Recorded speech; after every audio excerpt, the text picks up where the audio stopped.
బిర్యానీ పుట్టినీళ్ళైన ఇరాన్లో ఉన్నామండి. మీ అందరికీ చరిత్ర చెప్పాలి ముందు. బిర్యానీ అంటే అర్థం ఏంటంటే పర్షియన్ భాషలో వండి తినేదాన్ని, మసాలా వేసి వండి తినే రైస్ని బిర్యానీ అని అంటారు.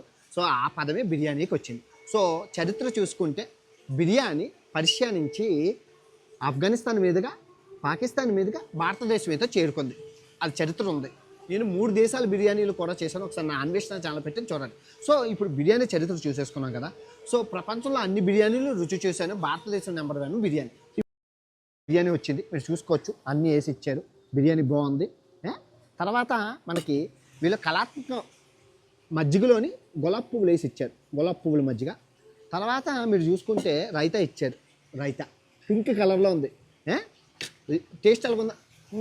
అద్భుతంగా ఉంది. తర్వాత నిమ్మకాయకి బదులు ఆరెంజ్ ఇచ్చారు. తర్వాత కొత్తిమీర ఇచ్చారు. మరి ఎందుకు ఇచ్చారో తెలియదు, కొత్తిమీర ఇచ్చారు. తర్వాత క్యాబేజీ పింక్ కలర్లో ఇచ్చాడు. అన్నీ పింక్ పింక్ ఉన్నాయి. ఉల్లిపాయ ఇచ్చాడు. తర్వాత ఇవి ఇచ్చాడు. ఈ స్టైల్ ప్రకారం బటర్ ఇచ్చారు. మరి బటర్ ఎందుకు ఇచ్చారో తెలీదు. రుచి చూసి చెప్తాను అసలు ఈ బిర్యానీ ఎలా ఉంది. ఎమ్మీగా ఉందా? కిస్మిస్లు కూడా ఉన్నాయో. బాగుంది, చాలా బాగుంది. ఉల్లిపాయలు మనలాగే బాగుందయ్యా. ఓకే, తినొచ్చు. ఇరానీ బిర్యానీ బాగుంది, టేస్టీగా ఉంది. ఎక్కడ పుట్టింది బిర్యానీ. ఓకే, నచ్చిందని అనుకుంటున్నాను. ఓకే.